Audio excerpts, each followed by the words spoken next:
এই রোডটা কল্যাণী এক্সপ্রেস। এই কল্যাণী এক্সপ্রেস পিছন দিকটা চলে যাচ্ছে কলকাতার দিকে, যেটা এয়ারপোর্ট ঢুকছে। সামনে চলে যাচ্ছে আপনার কল্যাণী ব্রিজ পার করে ডান দিকে যাচ্ছে আসাম রোড, বাঁ দিকে যাচ্ছে চন্দ্রনগর চুচুড়া রোড, এবং আরও কিছুটা এগিয়ে আপনি পেয়ে যাচ্ছেন দিল্লির রোড, যেটা পুরনো দিল্লি বলে। বাঁ দিকে চলে যাচ্ছে ডানকুনি মোড়, ডান দিকে চলে যাচ্ছে বর্ধমান।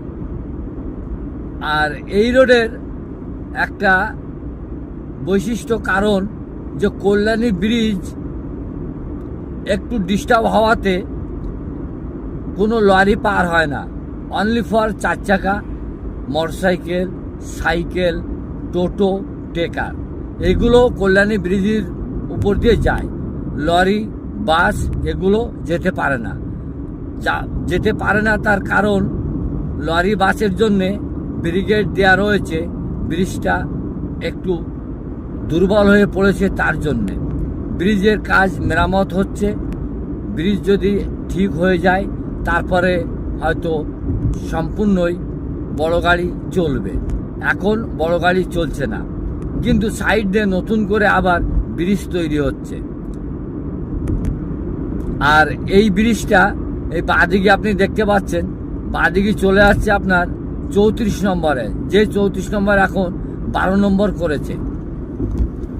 সেই 34 নম্বরে আপনার এই বাঁদিকের ব্রিজটা চলে যাচ্ছে। এখান থেকে ভাগ হচ্ছে চারিদিকে। দেখুন, আপনাদের দেখাবো উপরে ব্রিজটা রাতের জন্য অল্প অল্প দেখতে পাচ্ছেন মনে হয়। ওই দেখেন ডান দিকে বেরিয়ে গেল ওইটা। আর আমি সোজা বেরিয়ে যাচ্ছি কল্যাণী হয়ে আসাম রোড হয়ে আমি যাব জিরাটের উপর দিয়ে যাচ্ছে কালনার উপর দিয়ে যাচ্ছে কাটোয়া। ওই রোডটির নাম হচ্ছে আসাম রোড। আজ এই পর্যন্তই। যদি ভিডিওটি ভালো লাগে আপনারা সাবস্ক্রাইব করে দেবেন, আমার পাশে থাকবেন, আমি যেন আরও ভালো ভালো ভিডিও আপনাদের দেখাতে পারি। ভিডিওটি সম্পূর্ণ দেখার জন্য ধন্যবাদ।